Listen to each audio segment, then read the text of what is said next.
Fala galera, estamos iniciando mais uma aula da Herbis Curso, certo? Hoje sobre anticorpos. Kaique, essa aula é produção de anticorpos? Ainda não, beleza? Uma aula de estrutura, né? O seu formato, quais são os tipos. E na próxima aula, uma aula sim de como ele é produzido, beleza? Todo o passo a passo. Kaique é obrigado a ver essa aula para entender a outra? Não, certo? Mas assim, ao meu ver, o entendimento da aula de como se produz um anticorpo fica bem mais fácil quando se entende a estrutura do anticorpo. Então vamos lá, né? Anticorpos ou imunoglobulinas. Pessoal, já vamos entender aqui, uma aula bem tranquila, a origem, né? A origem dessas proteínas séricas que são os anticorpos. A maturação das células B a partir dos progenitores da medula óssea é acompanhada por alterações específicas na expressão do gene de imunoglobulina, resultando na produção de moléculas de imunoglobulinas de diferentes formas. Beleza? Vamos ver, Kaique, eu queria entender esse processo, como é. Aqui essa tabelinha do ABAS, nessa imagem, ela é muito boa. Nós temos o estágio de maturação e qual imunoglobulina a gente tem. Inicialmente, pessoal, na célula-tronco, nós não temos nenhuma imunoglobulina. Então, nesse ponto aqui, ela ainda é uma célula-tronco que está se preparando, né, para se diferenciar em uma célula B. Então, cuidado, não fale transformar. Né? Eu já falei isso em várias aulas, para evitar usar transformar quando realmente não é uma transformação. Aqui não acontece uma transformação, acontece uma diferenciação. Depois da célula-tronco, né, nós nos diferenciamos em uma célula pré-B. Lembram que nós havíamos comentado sobre ela lá numa aula de morfofuncional. E agora, nesse momento, ela já apresenta a cadeia pesada Mi, citoplasmática e receptor pré-B. Nesse ponto, ó quem eles têm, a cadeia pesada Mi. Você fala, Kaique, o que é cadeia pesada? Já a gente vai ver uma estrutura de um anticorpo, certo? E vamos entender melhor, mas aqui já dá para entender. Lembram que em algumas aulas passadas eu falei que os anticorpos de membrana são IgM e IgD? Lembra, Kaique? Lembra que você falou? Então, pois é, a cadeia Mi, pessoal, é justamente do IgM. Ah, então quer dizer que aqui dentro eu estou vendo, deixa eu mudar o vermelho. Ali dentro da célula, tem duas cadeias sendo produzidas. Elas são justamente as cadeias pesadas do IgM, isso aí. Então, o IgM é o primeiro anticorpo de membrana aqui a ser produzido. Agora, nesse momento, ela é uma célula B imatura, beleza? Ela possui IgM, que veio da cadeia pesada Mi, certo? Posteriormente, você vai ver que aparece aqui o IgD, que também é um anticorpo de membrana, e agora ele tem IgM e IgD, cuidado, de membrana, e agora ela é uma célula B madura, beleza? A partir do momento que ela entra em contato com um antígeno, que ela deixa de ser naive, que ela passa a ser ativa, agora ela é uma célula B ativada. Baixa a taxa de secreção de imunoglobulinas, troca de isotipo, de cadeia pesada, e maturação de afinidade. Esses processos, pessoal, vocês vão entender melhor na próxima aula, que quando a gente vê a produção de um anticorpo. Mas já adianto para vocês que a célula B ativada, ela vai fazer o quê? Ela vai promover a troca de isotipo ou de isótipo. Kaique, o que é isso? É você, por exemplo, o meu corpo precisa de IgA para proteger uma mucosa, que é um anticorpo de mucosa. Aí eu vou ter uma troca de isotipo para produzir IgA. Eu não quero IgM, não quero IgD. Entenderam a lógica? Kaique, eu estou tendo uma alergia, preciso de IgE. Eu vou ter uma troca de isotipo, certo? E você troca justamente a cadeia pesada. Já eu explico um pouco melhor. E a maturação de afinidade é justamente você aumentar a afinidade, certo? Pensem que, vamos supor que para certo vírus, o IgG1 ele tem uma afinidade maior. Digamos que é isso, ele tem uma afinidade maior do que o IgG2, por exemplo. Então eu vou mandar o IgG1. Então nosso corpo tem essa capacidade de fazer essas trocas, certo? E por fim, nós temos aqui o plasmócito, né, a célula secretora de anticorpo, que o livro não colocou aqui, mas é o nosso plasmócito secretor. Alta taxa de secreção, ao contrário, aqui ele tem uma alta taxa de secreção, aqui é uma baixa, porque aqui ele ainda está trocando isotipo, etc. Aqui ele já está pronto. Ele pode secretar IgM, IgG, IgA ou IgE, certo? E pelo contrário, ele tem pouca IG imunoglobulina de membrana. Ah, Kaique, então quer dizer que eu tenho dois tipos de anticorpos. Eu tenho os de membrana e os que são secretores, isso aí. Então o plasmócito, né, ele tem menos anticorpo na membrana, mas ele secreta muito mais. Beleza? Essa aula, especificamente, pessoal, né, ela não é, assim, eu imagino que nas avaliações de vocês não vão aparecer questões acerca disso. Porém, o entendimento se torna crucial como um todo. Então não tem, eu fiquei preocupado em explicar a produção do anticorpo sem a gente conhecer o anticorpo, certo? Por isso existe essa aula aqui inicial. Agora sim, a estrutura de um anticorpo. Todas as moléculas de anticorpo compartilham das mesmas características estruturais básicas, por isso que é fácil de lembrar, mas apresentam extraordinária variabilidade nas regiões que se ligam ao antígeno. Então percebam, a estrutura básica é a mesma, né? Bem semelhante, não é a mesma, bem semelhante. Porém, onde se liga o antígeno tem uma variabilidade imensa. Uma molécula de anticorpo tem uma estrutura central simétrica composta por duas cadeias leves, todo anticorpo, duas cadeias leves idênticas e duas cadeias pesadas idênticas. Então vocês têm que lembrar disso aqui, certo? Aí que você pode mostrar quem são elas? Posso sim. Pessoal, essa daqui de verde é a cadeia pesada. Ó, então aqui é a cadeia pesada, cadeia pesada, cadeia pesada, cadeia pesada, cadeia pesada. Certo, Kaique? Já entendi. É isso aí. Essas aqui é justamente a cadeia pesada do seu anticorpo. E Kaique, quem é a minha cadeia leve? A cadeia leve é justamente essas aqui, ó, as amarelinhas. Então lembrem, certo? Cadeia leve, ó, e cadeia pesada. Preciso lembrar disso? Eu acho muito importante, porque quando a gente for ver a diferença de isotipos, exige de você um certo conhecimento aqui, desse momento. Certo? Então, todo anticorpo segue essa premissa. Duas cadeias pesadas e duas cadeias leves. Isso tem a ver com peso molecular, certo? Não é uma discussão crucial para o momento, mas tem a ver com peso molecular. Certo, Kaique? Já entendi então. Cadeia leve, cadeia pesada. Tranquilo. Aqui você vê que tem a dobradiça, são pontos de sulfetos que mantêm a estrutura do anticorpo aí, mas também não é o nosso foco. E aí, pessoal, tanto as cadeias leves quanto as cadeias pesadas consistem em regiões aminoterminais variáveis que participam do reconhecimento do antígeno. Então, as regiões aminoterminais variáveis servem para reconhecimento.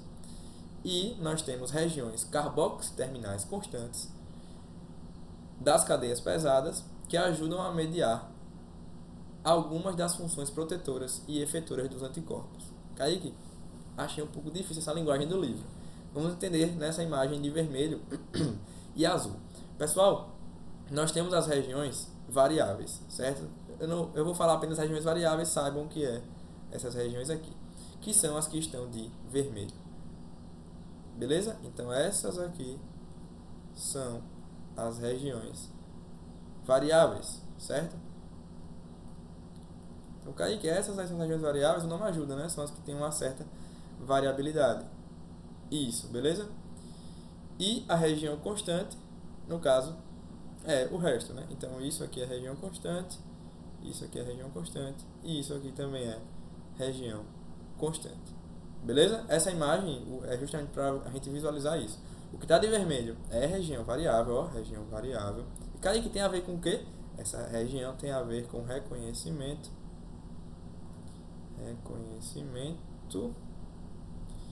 de antígenos, certo? Elas participam, então quer dizer que o antígeno entra em contato com esse ponto aqui, beleza? Os antígenos eles vão realmente conhecer aqui.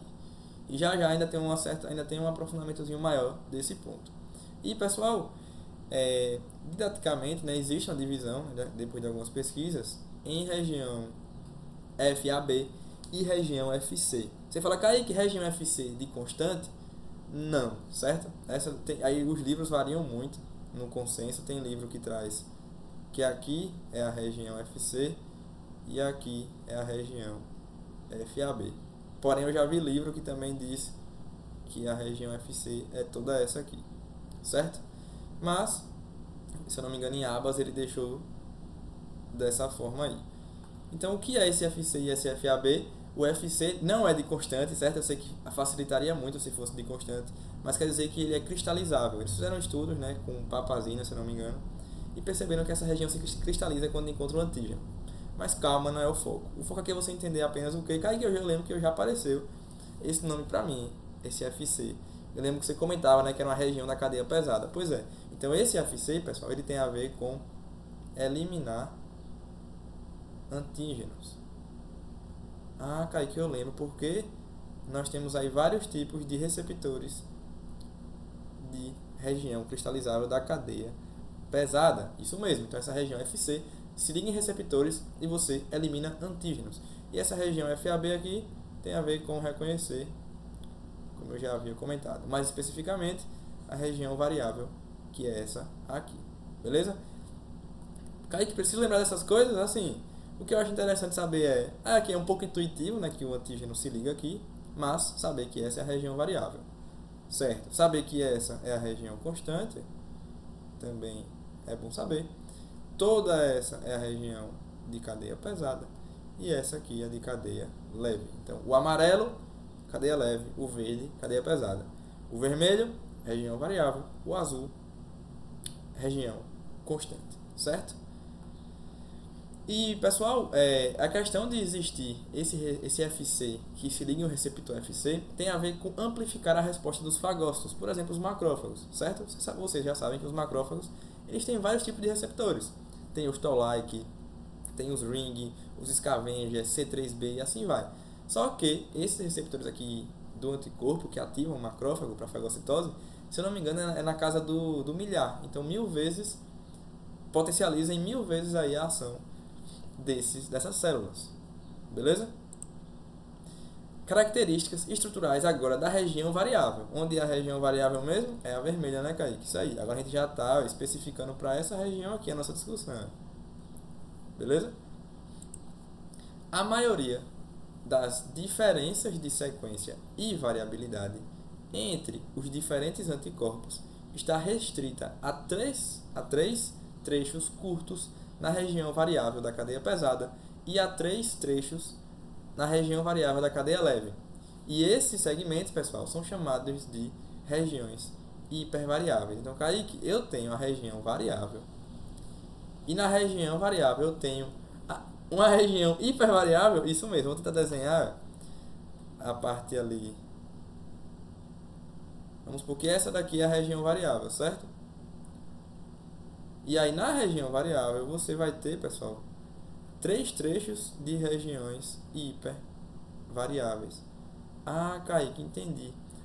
O próprio livro traz esse exemplo, o livro de Abbas e de Reut. É como se a região variável fosse a mão e a região hipervariável fosse aqui a ponta dos dedos. E aí quando o antígeno vai se ligar, ele se liga na mão, ele se liga nos dedos. Entenderam a lógica? Então a região hipervariável é essa região aqui que vai entrar em contato com os epítopos. Beleza? Isso é muito importante porque, pessoal, a região hipervariável, elas têm aí, né, suas, se eu não me engano, é 1 bilhão, mais de 1 bilhão de formas de reconhecer um antígeno. E isso é muito importante, porque pensem, Kaique, entrou um vírus, o vírus da dengue, entrou no meu corpo. O seu anticorpo de membrana tem essa região hipervariável, certo? Ele tem ali 1 bilhão de formas de se combinar com esse antígeno. Então, uma delas vai conseguir se combinar e ele vai reconhecer aquele antígeno, né, que não é dele, e aí depois ele vai iniciar todo o processo de produzir anticorpos mais específicos. Então, é dessa forma que acontece, certo? Não é, por exemplo, o vírus da dengue chegou, Kaique, e aí eu vou ter um certinho para ele. Não, você vai ter ali regiões hipervariáveis que vão se ligando nas regiões que são semelhantes, ele vai reconhecer, né, à toa que o anticorpo, se ele entrar em contato com a proteína interna, tipo, uma proteína que só se expressa no núcleo, ele não vai ter funcionalidade, porque ele tem que ser expresso na membrana externa, certo? Então, essas regiões hipervariáveis e variáveis, onde os antígenos se ligam, é justamente o passo inicial. O anticorpo está lá na membrana, o antígeno chega. Uma das partes do antígeno vai casar. A gente tem 1 bilhão de formas prontas já. Todas as células B, pessoal, que existem na gente, elas têm essas combinações prontas. Então, o antígeno que chega vai se encaixar em uma ou outra, porque uma hora vai combinar. Inclusive tem livro que diz que a gente tem forma de se defender contra micro-organismos que nem existem. Por exemplo, se vir uma bactéria de outro planeta, o livro traz esse exemplo e alguns artigos, a gente teria a chance de conseguir reconhecer de tanta variabilidade que existe, certo? Então percebam que assim foge um pouquinho a lógica, né? Seria mais fácil se o vírus chegasse, a gente reconhecesse de cara e fosse, mas não, a gente reconhece aí partes que se encaixam nesses 1 bilhão de combinações.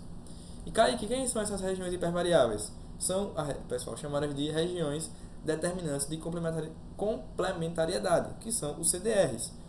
CDR1, CDR2 e CDR3, certo? E o CDR3, ó, ele é o mais variável de todos, beleza? Então aqui essa imagem aqui do livro facilita muito o entendimento, ó.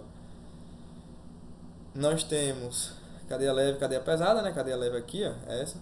Cai, como é que você sabe? Você vê que ela acabou aqui, então é a cadeia leve. E ela tem aí cai que parece 3 dedos mesmo. Isso aí parece realmente 3 dedos, é um dedo, 2, 3 e o lado de lá também tem 3, ó, pegando quem? O antígeno. Então essas regiões em que o antígeno se liga, ele se liga na região variável. Só que na região variável tem a região hipervariável. Isso, perfeito, certo? Isso aqui é apenas uma questão estrutural, certo, galera? Não é, assim, é importante sim, mas é realmente entender o que é o formatozinho de um anticorpo.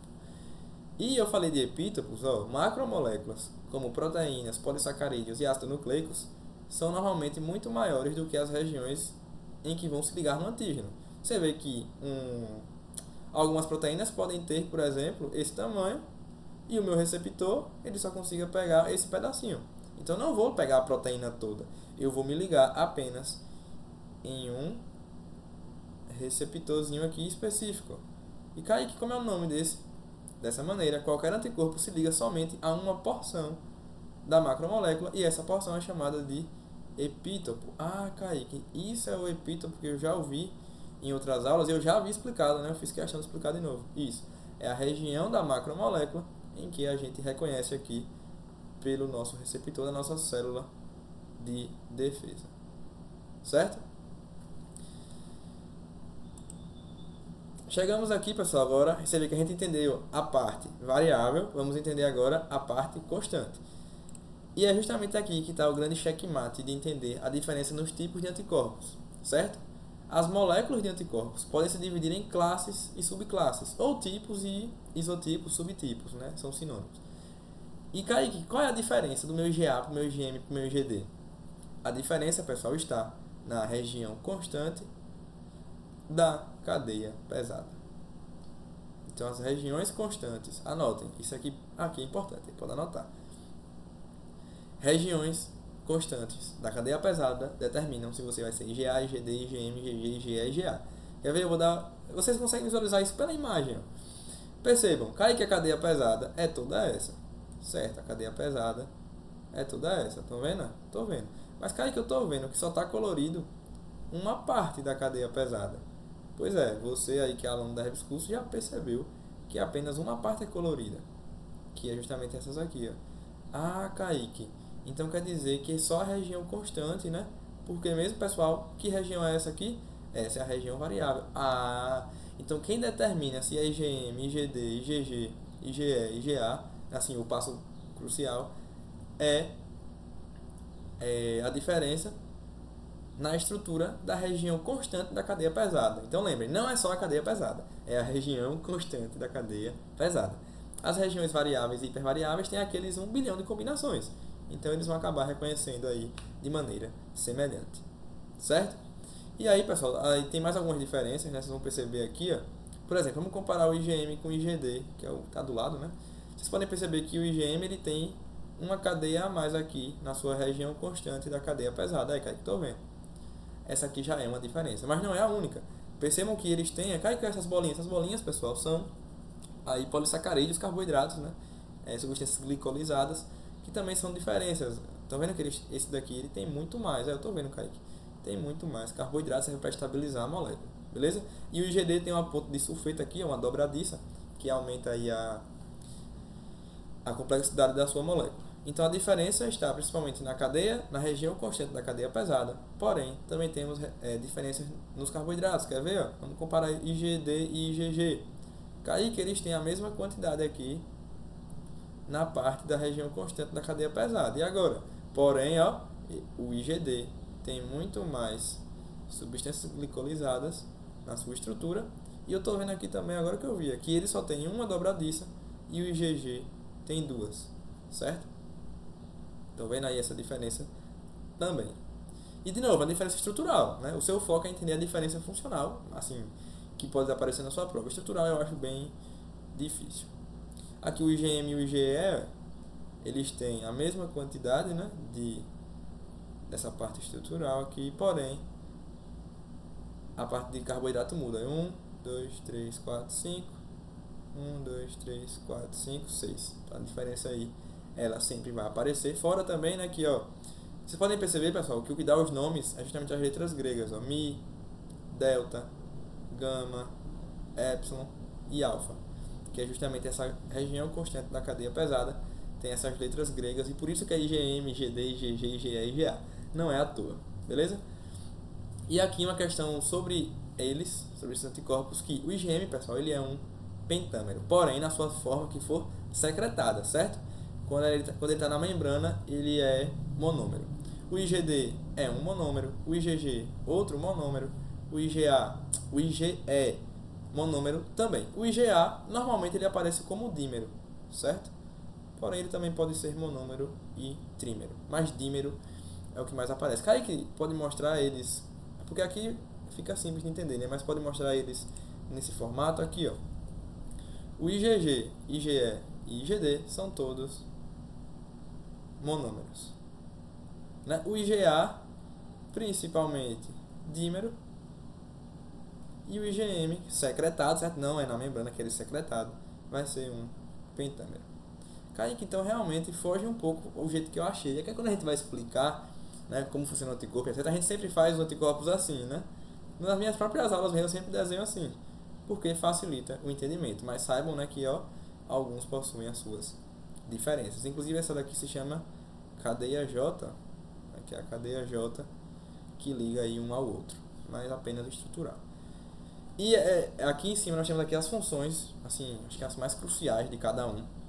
E é como eu falei, ao longo do curso vocês iriam conhecer todas as substâncias, todas as células, interleucinas e etc. E assim vai. Não todas, né, mas as mais importantes para o semestre. E aqui é um resumo bem breve, certo? Essa tabela ela tem no livro de Reuter, eu só fiz adaptar, né, mudei e deixei um pouco mais simples. O IgG, ele tem a função de opsonizar, né? Ele faz a opsonização para facilitar uma fagostose, por exemplo. A ativação do complemento pela via clássica, lembra? É IgG e quem? Kaique, IgG e IgM. Isso aí, ativam o complemento pela via clássica. E, pessoal, o IgG, ele tem uma importância muito, muito, muito importante. Uma importância muito importante. Uma importância muito característica, que é a imunidade neonatal, certo? Ele consegue passar pela placenta, ó, transplacentária, usando, pessoal, um receptor chamado FcRn.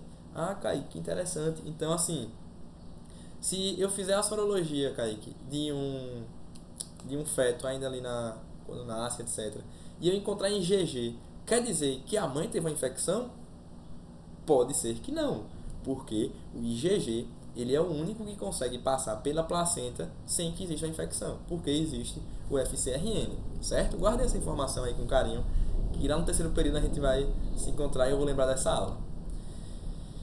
E por último nós temos a citotoxicidade dependente de anticorpo, certo? Aqui é quando uma célula ela usa um anticorpo para se ativar. Isso acontece lá com a população TH2, certo? A população TH2 vai liberar a interleucina 5, e aí a interleucina 5 vai ativar os eosinófilos. Os eosinófilos, por sua vez, eles têm um receptor para a região constante da cadeia pesada de anticorpos, e aí eles serão ativados a partir disso. Ah, Kaique, então quer dizer que o meu anticorpo funcionou para ativar a citotoxicidade de uma célula lá do sistema imune inato? Pois é, salvo engano eu li em alguns artigos que a célula NK também consegue interagir dessa maneira, certo? Então aqui apenas alguns exemplos. IgA, o mais importante da IgA é imunidade de mucosa, certo? Quando for mucosa, intestino, boca, e assim vai. Você vai ter muito IgA. Inclusive ele é secretado no adulto todo dia ele vai sendo renovado, beleza? E também é muito importante na questão neonatal, no leite materno, certo? Não na placenta, no leite materno, se eu não me engano, com o receptor poly-IG, faz aí esse transporte. O IgE já é conhecido de vocês, hipersensibilidade imediata lá na alergia. Quem lembra? Interleucina 4, interleucina 13, isso aí. E também age contra eumintos, né? Ou pelo menos tenta, porque vocês vão ver na SP 2.5 com Igor Brandão que o euminto ele é um pouco grande, ele é grande demais e o anticorpo não consegue, às vezes, ter a sua efetividade. Mas ele atrapalha o euminto. Também não vou dizer que não presta, né? O IgD até agora, né, o livro de Abas diz que o que a gente sabe sobre ele é que ele serve de receptor de célula B naive. Então, lembra que eu falei que é um receptor de membrana? Por enquanto a gente só sabe isso sobre ele. É um dos tipos de BCR, lembra dos BCR? Os receptores de célula B. IgD é um deles. Tem mais, são vários. IgM também é receptor de célula B naive, lembra? É o primeiro, Kaique, né? Cadeia Mi, isso aí. Também opsonizam e também ativam o complemento. Então o IgM e o IgG tem essa função aí com o complemento pela via clássica. E por fim, pessoal, algumas características estão relacionadas ao reconhecimento do antígeno e que fazem assim o anticorpo ser tão incrível como ele é. Nós temos aí 3 pontos que eu vou destacar hoje. Existe a troca de isotipo também, mas é isso. Esses pontos serão aprofundados e especificados na aula de produção de anticorpos. Primeiro ponto, especificidade. Os anticorpos eles são específicos para os antígenos, distinguindo entre pequenas diferenças em sua estrutura química. A refinada especificidade dos anticorpos se aplica ao reconhecimento de todas as classes de moléculas.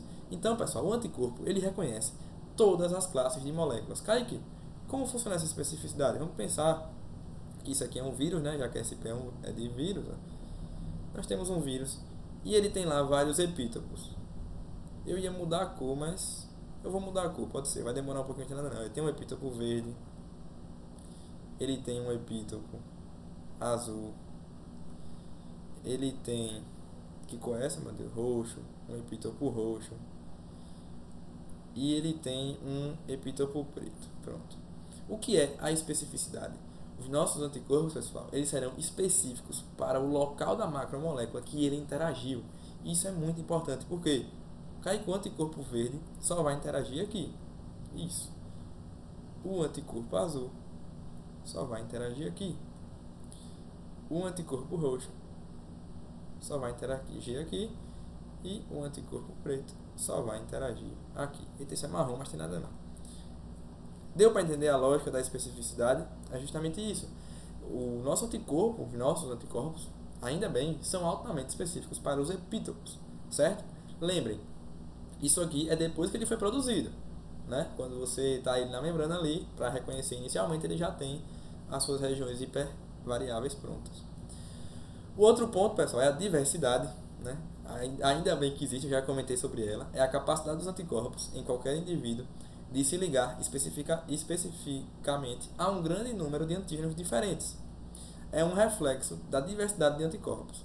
E a coleção total de anticorpos com diferentes especificidades representa o repertório de anticorpos. Então, quando você tem vários anticorpos com várias especificidades, é o nosso repertório. E é como eu falei, tem livro, eu não me engano, não me lembro se foi Geltz, é um livro de imunologia, que ele traz justamente essa discussão de que se surgir uma bactéria que é de outro planeta, talvez a gente tenha a combinação para ela, porque a gente tem mais de 1 bilhão de formas ali na região variável para reconhecer e formar os nossos anticorpos, certo? Assim, muito incrível, realmente, muito incrível. Por fim, nós temos a maturação de afinidade, que é o aumento na afinidade média de ligação dos anticorpos a um antígeno à medida que a resposta imune evolui. Então, vocês vão aprender na próxima aula que, enquanto a produção de anticorpo acontece, em um dos estágios a gente vai maturar essa afinidade. Kaique, como assim maturar a afinidade? Vamos pensar em um exemplo. Estou tentando pensar aqui um exemplo. Por exemplo, vamos pensar na manga. Por exemplo, aqui na minha cidade, né? Eu sou do interior da Bahia, nós temos manga espada, aí tem manga verde, tem uma manga que eu não lembro o nome, que é a vermelha maior. tudo é manga, certo? Tudo é manga. Vamos supor que se você comer, você vai saber que é manga. Só que qual manga? É a manga verde? É a manga tá madura? É a manga espada? Então, entenderam a lógica? Então você vai ter uma afinidade muito maior para saber qual é. Então, até você chegar no ponto certo de qual manga é, de qual antígeno, você se aproximar ainda mais dele, essa é a maturação de afinidade. Você vê que o livro traz, ó, de uma maneira bem, eu acho muito explicativa. Ó. Ele mostra aqui inicialmente. Tá vendo que o anticorpo está um pouquinho longe? Eu estou vendo, Kaique, que ele está meio afastado. Quando ocorre a maturação de afinidade, ó, o anticorpo se aproximou do antígeno. É como se ele ficou mais... Não queria usar a palavra específica. Mas é que ele realmente aumentou a afinidade, certo? Ele reconhece muito melhor aquele antígeno, caso ele apareça de novo no nosso corpo. Beleza? Essa é a maturação de afinidade. Então aqui, né, nós temos aqui o anticorpo original lá na membrana, lembrem, né? O anticorpo de membrana ele está pronto, está só esperando algum vírus aparecer e ele tentar encaixar. Você vê que ele encaixa do jeito que dá, ele encaixou. Kaique, maturação de afinidade. Você vai sofrer, pessoal, se não... aqui está escrito, mutação somática. Alguns genes vão mudar, certo? Se o gene for precisar, ele fica, senão ele vai sair. E aí você vai aproximar ainda mais, ó, as mãozinhas aqui no anticorpo, nesse antígeno. Você aumenta a afinidade. Aqui que surge a avidez, pessoal. A avidez é a força com a qual você se liga no anticorpo. Isso é muito importante, por exemplo, na toxoplasmose, que é uma infecção que os anticorpos... você pede a avidez, tem um teste de avidez para demonstrar se aquela infecção foi recente ou tardia. Beleza? Nós temos aqui também a mudança de forma de membrana para a forma secretada. Muito importante, lembrem que a forma secretada e de membrana são diferentes, certo? Se eu não me engano, a de membrana ela tem uma cadeia aí mais hidrofílica e a secretada tem uma mudança por uma questão hidrofóbica e etc. Ali a força caudal, mas a diferença é que um fica na membrana e o outro é secretado. Mudança da função de receptor para função efetora. Aí, qual é a função efetora? Opsonizar, neutralizar, ativar complemento, formar, infelizmente, imunocomplexo às vezes, ativar a citotoxicidade dependente do anticorpo, né, que é a ADCC. Então é assim que o nosso anticorpo trabalha, certo? Ativando os fagócitos também. E por fim nós temos a troca de isotipo, que é justamente essa troca, né, de sair de IgM e IgD de membrana para produzir IgA, IgE e IgG, certo? E aí cada um tem a sua função. Vocês viram que na mucosa, cara, IgA para um vírus, IgG para um parasita, IgE, beleza? Vocês vão aprender na próxima aula, por exemplo, a interleucina 4. Vocês já sabem, no caso, isso. Fortalece IgE. O interferon, vocês também aprenderam já comigo. IgG, Kaique, isso aí. E a BAF, que é um fator de transcrição, um fator de crescimento, favorece IgA também e algumas outras. Lembram da BAF? Que as células T reguladoras, elas precisam de menos. Então, é isso, pessoal. Essa é a nossa aula de anticorpos, certo? A gente aprendeu aqui estrutura e muitas outras características. Realmente uma aula, assim, muito, muito importante, que eu imagino que vai ajudar vocês ao longo do curso e ao longo da formação também. Então, é isso. Bons estudos e até a próxima aula de formação de um anticorpo.